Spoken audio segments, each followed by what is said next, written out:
Charlie and the Chocolate Factory, Chapter 14. Mr. Willy Wonka. Mr. Wonka was standing all alone just inside the open gates of the factory.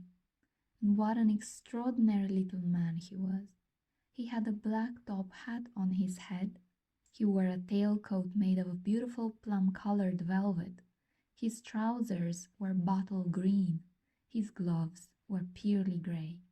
And in one hand he carried a fine gold-topped walking cane.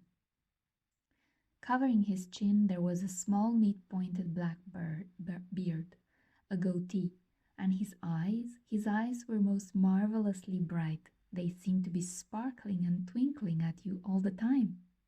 The whole face, in fact, was alight with fun and laughter, and oh, how clever he looked, how quick and sharp and full of life.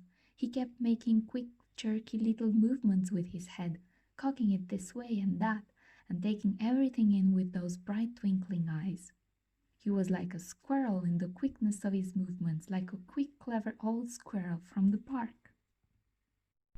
Suddenly he did a funny little skipping dance in the snow, and he spread his arms wide, and he smiled at the 5 children who were clustered near the gates, and he called out, "Welcome, my little friends, welcome to the factory." His voice was high and fluty. "Will you come forward one at a time, please?" he called out, "and bring your parents, then show me your golden ticket and give me your name. Who's first?" The big fat boy stepped up. "I'm Augustus Gloop," he said. "Augustus," cried Mr. Wonka, seizing his hand and pumping it up and down with terrific force. "My dear boy, how good to see you! Delighted, charmed, overjoyed to have you with us. And these are your parents? How nice. Come in, that's right. Step through the gates." Mr. Wonka was clearly just as excited as everybody else. "My name," said the next child to go forward, "is Veruca Salt. My dear Veruca, how do you do?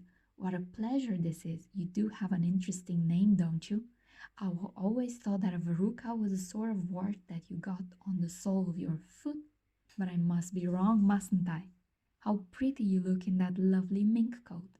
I'm so glad you could come. Dear me, this is going to be such an exciting day. I do hope you enjoy it. I'm sure you will. I know you will. Your father? How are you, Mr. Salt? And Mrs. Salt? Overjoyed to see you. Yes, the ticket is quite in order. Please go in." The next 2 children, Violet Beauregard and Mike Teavee, came forward to have their tickets examined and then to have their arms practically pumped off their shoulders by the energetic Mr. Wonka. And last of all, a small nervous voice whispered, "Charlie Bucket."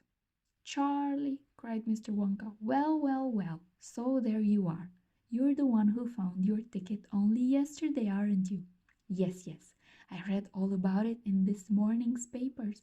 Just in time, my dear boy. I'm so glad, so happy for you.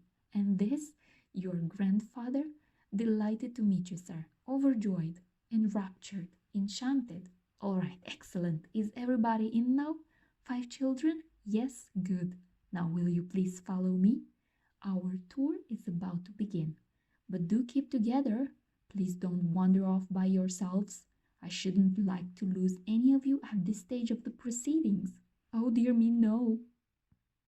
Charlie glanced back over his shoulder and saw the great iron entrance gate slowly closing behind him. The crowds on the outside were still pushing and shouting.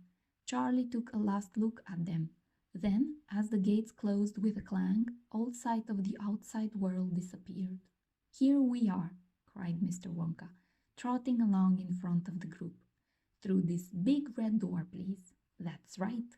It's nice and warm inside. I have to keep it warm inside the factory because of the workers.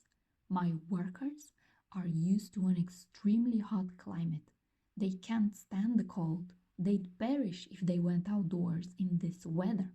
They'd freeze to death." "But who are these workers?" asked Augustus Gloop. "All in good time, my dear boy," said Mr. Wonka, smiling at Augustus. "Be patient. You shall see everything as we go along. Are all of you inside? Good. Would you mind closing the door? Thank you." Charlie Bucket found himself standing in a long corridor that stretched away in front of him as far as he could see. The corridor was so wide that a car could easily have been driven along it. The walls were pale pink, the lighting was soft and pleasant. "How lovely and warm," whispered Charlie. "I know, and what a marvelous smell," answered Grandpa Joe, taking a long, deep sniff. All the most wonderful smells in the world seemed to be mixed up in the air around them. The smell of roasting coffee and burnt sugar and melting chocolate and mint and violets and crushed hazelnuts and apple blossom and caramel and lemon peel. And far away in the distance from the heart of the great factory came a muffled roar of energy, as though some monstrous gigantic machine were spinning its wheels at breakneck speed. "Now this, my dear children," said Mr. Wonka, raising his voice above the noise, "this is the main corridor. Will you please hang your coats and hats on those pegs over there, and then follow me? That's the way. Good. Everyone ready? Come on then, here we go." He trotted off rapidly down the corridor with the tails of his plum-colored velvet coat flapping behind him, and the visitors all hurried after him. It was quite a large party of people when you come to think of it. There were 9 grown-ups and 5 children, 14 in all, so you can imagine that there was a good deal of pushing and shoving as they hustled and bustled down the passage, trying to keep up with the swift little figure in front of them. "Come on," cried Mr. Wonka. "Get a move on, please. We'll never get round today if you daddle like this." Soon he turned right off the main corridor into another slightly narrow passage. Then he turned left. Then he left again. Then right. Then left. Then right. Then right. Then left. The place was like a gigantic rabbit warren with passages leading this way and that in every direction. "Don't you let go my hand, Charlie," whispered Grandpa Joe. "Notice how all these passages are sloping downwards," called out Mr. Wonka. "We are now going underground. All the most important rooms in my factory are deep down below the surface." "Why is that?" somebody asked. "There wouldn't be nearly enough space for them up on top," answered Mr. Wonka. "These rooms we are going to see are enormous. They are larger than football fields. No building in the world would be big enough to house them. But down here, underneath the ground, I've got all the space I want. There's no limit, so long as I hollow it out." Mr. Wonka turned right. He turned left. He turned right again. The passages were sloping steeper and steeper downhill now.